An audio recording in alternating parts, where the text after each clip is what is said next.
A very warm welcome to IDFC First Bank presents Leaders of Tomorrow Season 11. I'm Ritwika Gupta, and today we are celebrating World Entrepreneurs Day on the show.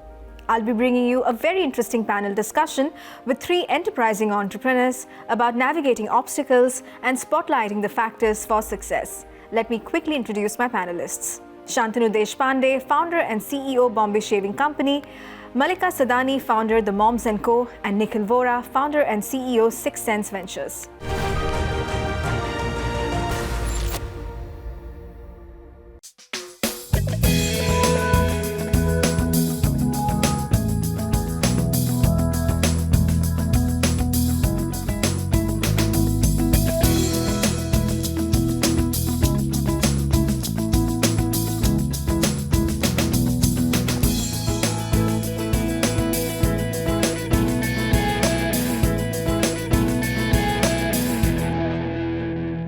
Shantanu, Malika, Nikhil, thank you so much for joining us today on Leaders of Tomorrow for World Entrepreneurs Day. So I want to kick this off by asking the three of you a common question. If you can briefly share that moment that inspired you to take the leap into entrepreneurship, what was that like and what made you realize that you wanted to start your own venture? Shantanu, perhaps we could start with you. First of all, thank you so much, Ritwika, for having me. And Nikhil and Malika are friends. Nikhil is an investor, so good to be with entrepreneur friends on World Entrepreneurs Day. For me personally, I think entrepreneurship is something I saw at home. My father started his first company in 2001, 2002, when I was still in school. So I saw him build out a product company for the world from India and sell it in 2019. So I saw an 18-year kind of build, operate and sell entrepreneurship journey very much at home, which started in our drawing room. Personally, I was at McKinsey. I was serving entrepreneurs, promoters of very large businesses who were extremely successful. I felt like it was probably the most shortest path in terms of effort you put into impact you have on people, on society, on markets, on country, and so on. It was always at the back of my mind to do it. I think at the age of 27 or 28 at McKinsey, I felt like I had enough experience. I had enough confidence. I knew what I wanted to do. Plus, my father's a role model, so I always wanted to follow him. All of those things came together and Bombay Shaving Company was born in 2016 or so. Malika? I think for me, I just stumbled upon entrepreneurship largely because of an own personal struggle. I couldn't find safe, natural options for my daughter after I'd moved back from London. And the more I read and the more I realized that there's a gap in the market. And that's what kind of got me to start entrepreneurship. But to be very honest, I think it's the best thing that has ever happened to me in my life. So wishing everyone today a very happy World Entrepreneurs Day, because I think it's one of the best experiences I've had, the best learning experiences. I think as Shantanu also mentioned, right, the amount of impact that you create in people's life can be really, really large. So I'm really thankful that I stumbled upon this experience. And Nikhil? Well, it sounds intelligent right now. I don't think it was as intelligent when it started out. But I read something about the fact that only 50 companies out of 500 Fortune 500 companies actually live through the life cycle. So, 9 out of 10 companies die over a decadal cycle and so on.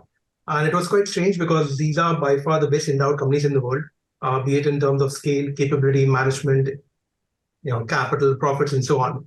And yet 90% of them die. So the thought was more about the belief that disruption actually kills leaders over a period of time, or disruption kills legacy over a period of time. And you always see a new wave of leaders emerge and so on. I spent 20 years of my professional journey as a public market guy. I was heading research at IDFC and so on. And then really the thought about saying that if 90% of legacy companies die, then Indian listed market was quite similar to legacy Fortune 500 companies. And fundamentally, they'll also die over a decadal cycle and so on. So if investing and businesses are all about investing for the consumer of tomorrow or investing for businesses which are going to be relevant for tomorrow, I think they fundamentally will be private. And thereby the idea to start a venture fund. So set up Sixth Sense Ventures, which is now 9 years old.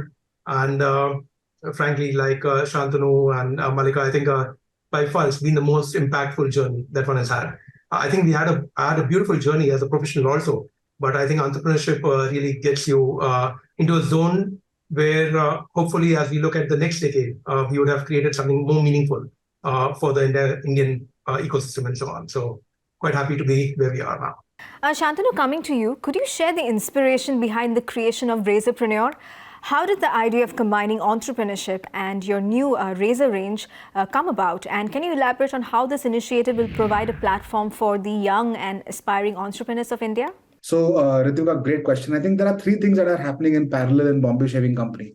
Number one is we are evolving our brand. So we started off as a D2C e-commerce brand, which has now become an omni-channel business, right? We are in shelves across modern trade, retail, etc. So consumers are finding us in multiple places. So the brand has evolved into a bigger, bolder, sharper brand identity. The second thing is we have launched razors from 20 rupees to 1,000 rupees at every price point for every kind of consumer. There's a Sensi range of razors. This was a gaping hole in our portfolio. A hole that we always, as a younger company, always was scared of doing because the incumbent was so strong and it was always a big bet. And the third thing is we have a platform called Barbershop, which has almost 2 million people who come in and listen to entrepreneurs, investors, operators come in and talk about entrepreneurship. So we have a new brand, a new product range, and a platform like the Barbershop. We combined all three into India's largest entrepreneurship challenge called Razorpreneur. But the first step of entrepreneurship is sales. And we always tend to forget how important it is for founders to be great salespeople. So Razorpreneur is India's largest entrepreneurship challenge. The Jordan Belfort comment or challenge, which is sell me this pen, we're converting it into sell me this razor. And we're going into colleges, we're telling everyone in India who wants to be an entrepreneur, show us how to sell razors, use our razors to show us and become entrepreneurs yourself. Wonderful. Malika, coming to you. As a successful woman entrepreneur in India, you've broken barriers and achieved significant milestones. Could you share your perspective on the challenges that women entrepreneurs commonly face in India's business landscape, and what steps do you believe are crucial for empowering more women to venture into entrepreneurship? So, I think the struggles are real. I always tell people that, if a man has to work X times harder to prove himself, a woman has to work at least 10x more harder to prove herself. And unfortunately, the context hasn't really changed. The two strongest things that stand out for me, which kind of hold women back, is one, they find it really hard to network. Just picking up a phone and reaching out to mentors, reaching out to other people to just pick up and say that, okay, listen, I'm stuck here. Is there anywhere else you can kind of help me out? It's really hard for a woman to do versus for a man, what I've actually seen is it's a very over a drink kind of a conversation, right? So I think that needs to change by creating enough and more forums for women where they can also exchange these notes wholeheartedly over a conversation, right? When I started, and this was almost about 7 years back, the times are very different, the landscape was very different.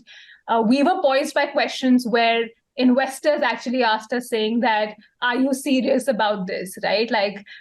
You've got children at home, you've got your own thing happening. Are you sure you want to take it forward, right? But I'm very glad to see that over the last decade, this has changed. The investors have become more acceptable to women because there are a lot of women who have proven themselves. And I think it's imperative for women who have actually achieved something in life to kind of give back to other women and help them in as many ways as they can. So that, whatever challenges we faced, if they faced, we can just sort of give them a helping hand and tell them, listen, yes, it is obvious. Yes, it happens, but it also goes away. Before slipping into a short commercial break, here's quickly telling you all about Brand Surge, a new initiative by Times Network. This is a unique opportunity for startups to be on TV without a TVC that can help you reach up to 25 crore viewers of Times Network through packages starting at only 1 lakh rupees. For more information, log on to brandsurge.co.in. On that note, we'll take a quick break here. Back in just a moment. Stay tuned.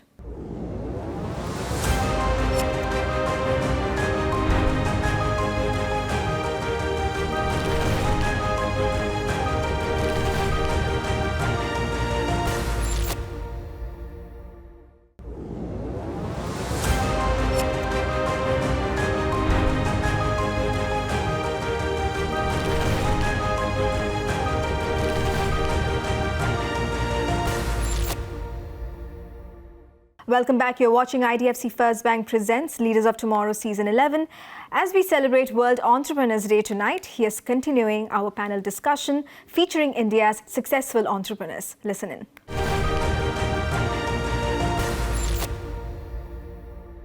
So Nikhil, I want to bring you in here. As a venture capital investor, you've likely seen startups face various challenges during their early stages. In your experience, what are some common hurdles that entrepreneurs encounter when launching a business, and how can they effectively overcome these obstacles to set themselves on the path to success? So let me first say that, what are the things that we would look out for before we are investing? One is that we need, so there are multiple factors, but let's say three core attributes to look at. One is whether we like the face of the founder. So it's very, very critical for us that we like the face of the guy, we like the intent of the guy. We think we can finally have a drink with him a decade later, and we can go along with him. So, and whether the founder is at least 6 months ahead of the curve.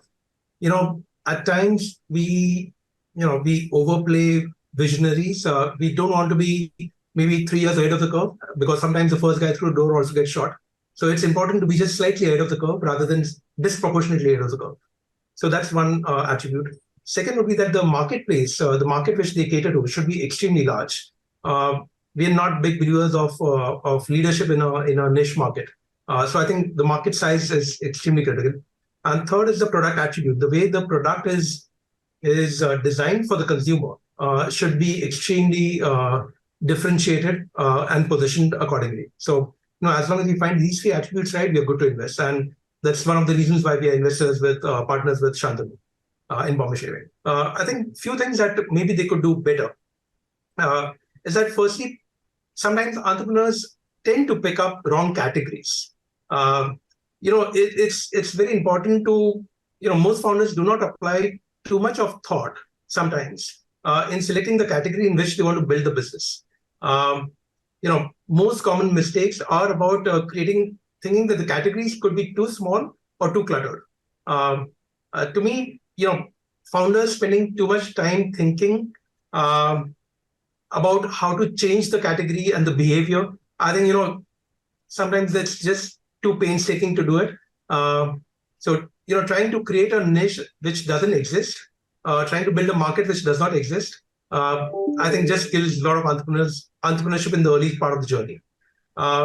Second is sometimes, or most times, and we see it in our investing cycle also, businesses get too overtly focused on profit and loss, which is revenues and profitability, but not so much on cash flows.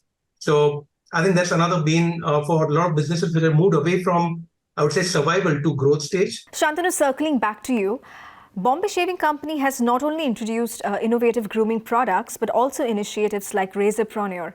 How important is it for modern brands to have a purpose beyond their products?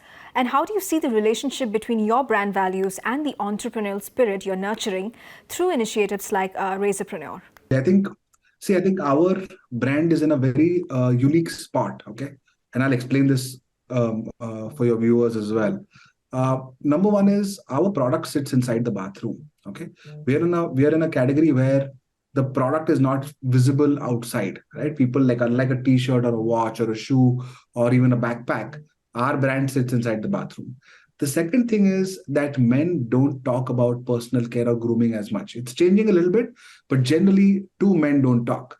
If you look at Momsco, for example, the brand was built, mothers talk to each other a lot. They exchange notes, they share, there are communities. There's natural word of mouth if your product does well.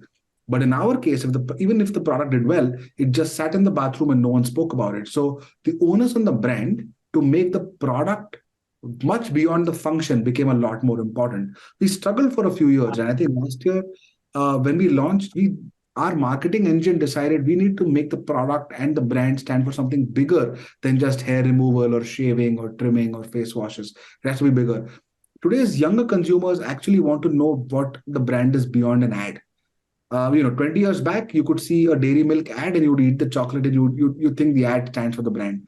But today's consumer is a lot more, they want to see the Instagram page. They want to see what the founder stands for. They want to see what the CEO is saying in public forums, and they want to see what the brand is doing for environment. So if you stand for something bigger, consumers attach themselves beyond the product experience. And we are seeing it. It's very slow and steady right now, but it's very, very real. So that was what the intent was, to take the brand beyond just what we provide in the bathroom. Absolutely. Now, Malika, coming back to you, could you walk us through the decision-making process behind the Momsco's acquisition by the Good Glam Group? How did you determine that this strategic move was the correct path for your brand? And while we await to know more about your next venture, could you perhaps share some tips for entrepreneurs who are considering a shift from one business to another, and how can they manage the transition? It's a very interesting question, Ritwika. I'm still finding the answer to how to manage the transition. While we were evaluating, we realized that a strategic partner who already had a large number of outlets or a distribution model already set for them would kind of give speed to the brand's presence all across. And that's what we needed. Because just as Shantanu said, right, like one of the main reasons why customers today look for more than just the product, but also the purpose of the brand and look at the founder and everybody else, is largely because the customer is spoiled for options. Like 10 years back, if you asked how many brands do you have for a baby product, you would barely have 2 names there. But right now you have tons of them, and every month there is a new brand that gets launched, right? So the idea was that anyone who gets us to the fastest distribution would be our partner. And while we were looking at that, we kind of had term sheets from few of the very large FMCG firms as well. And that was around the same time when even Good Glam came through.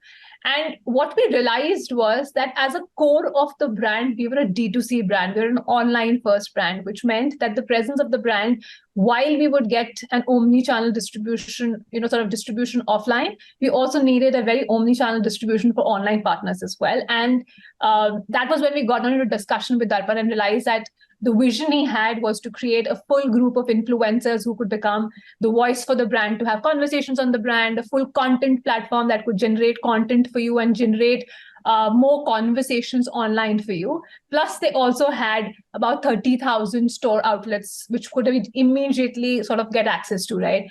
And I think kind of figuring out that omni-channel for us is going to be really important was how we kind of decided to go ahead with Good Glam as a partner to kind of go ahead with the acquisition with them. Yeah, and my advice to entrepreneurs who are looking at kind of doing this and looking at these options, I think personally for me, entrepreneurship has been a brilliant journey.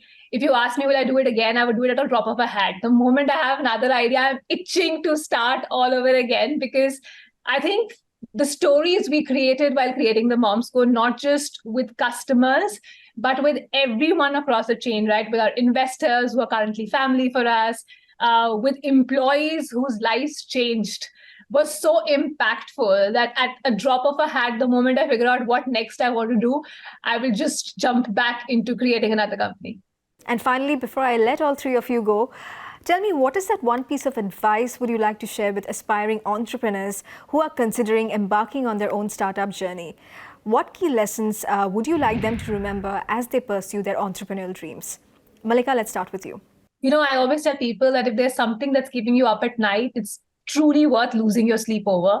And getting started is the first step towards actually creating impact and creating something really large. So get started as soon as you've kind of figured out on what your idea is.